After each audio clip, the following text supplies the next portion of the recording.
Asxaabi waa idin salaamay. Kuleelkii adduunkaa jira maanta.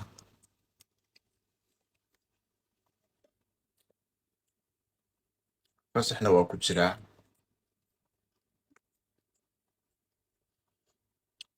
Soo maanta sidee u dhammayd? Gurigaan ku jira meel uma bixin. Cid ma is arkin. Hadda nin baa ma dhowta cashadan ii keenaa cunayo. So lacagtan iska bixiyay. Safaadaan. So waxaan rabay inaan idhaahdo. Midaan rabay inaad kusoo kordhiyo waxay. Asxaabe, annaga iyo Ilaahay isma hayno. Xitaa ogaada. Dad baan is haynaa. Ilaahay isma hayno. Dad baan is haynaa jiritaankeena ka soo horjeedo. Oo aan rabin inaan sida dadka kale xorriyad iyo jacayl u lahaadno. Asxaabe quruxda kulul maanta. Toobkayga ka warrama. Kan waa raaxo aada. Hawada meel kasta kaa soo galaysa gacmaha xagga hoose meel kasta. Aad buu fiican yahay. So Ilaahay isma hayno. Niman dad baan is haynaa. Taasun baan rabay inaan idin idhaahdo. Waa Ilaahay haddaan is hayno. Nolosha fiican aan ku noolahay kumaan noolaane.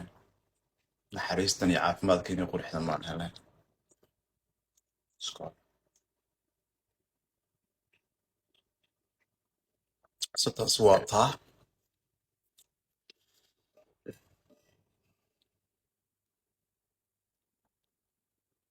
Hmm.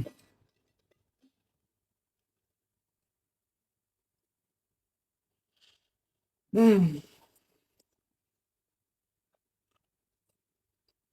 Ilaahay baa mahad leh.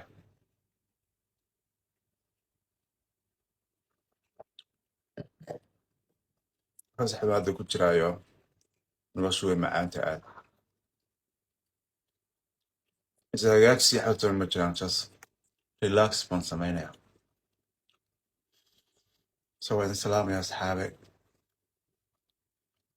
Noloshaydu waa noloshaada. Jacaylkaygu waa jacaylkaaga. Caafimaadkaygu waa caafimaadkaaga. Marka midda meesha jirta waxay tahay. Waan ogaanay inaan isku baahanahay. So adigu haddaa happy tahay inaanun happy noqonayo. Anu haddaan happy ahay inaa adiguna happy noqonaysid. Anu haddaan nabad ku noolahay adigu inaad nabad ku noolaanaysid. Adu haddaa qof walaalkaa Soomaaliya oo taajir tahay anu inaad taajirnimada wixii soo gaadhayaan. Saas ku naxariisana asxaabe. Ilaahay isma hayno. Yaan Ilaahay lagu hoos duuman waa idin salaamaya.